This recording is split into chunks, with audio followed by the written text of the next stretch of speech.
लालियां वालियो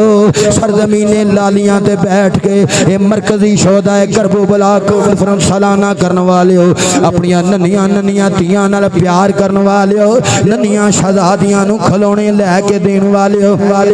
बड़े बड़े शॉप्स तो जाके शॉपिंग करवाण वालियो जो बंदा रात नू अद्धी राती घर दरवाजा नॉक करदा वे नन्नी धी होवे दौड़ के दरवाजा खोल दिए बड़ियां तियां भी पैरां विच जुत्तियां पवांदियां ने पानी पेश करदियां ने बाप दे गले विच गल वंगड़ी पा के लाड करदियां ने बाबुल बाबुल कहंदियां ने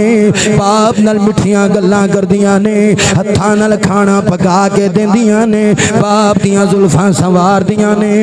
बाप दुनिया तो टुर जाए मय्यतां दी रौनक धीआं हुंदियां ने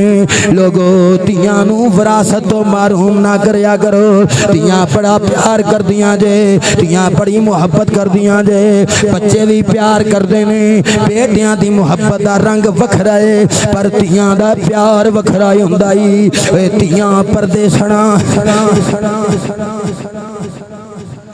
धीआं परदेसणा जदों टुर जांदियां बाप दे शहर वल मुंह करके रोंदियां सारी जिंदगी बाप दे रस्ते तकदियां धीआं नू विरासत तो महरूम ना करया कर धीआं नाल प्यार करया कर धीआं दियां शादियां करके धीआं दे वेड़े पैर पाया कर इन्हां नाल प्यार करया कर मेरे इमाम ने जदों सैयदा सकीना नू सीने नाल लाया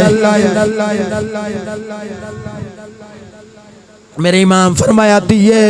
साबिर हुसैन दी धीए सबर करी शहजादी साबिर हुसैन दी धीए सबर करी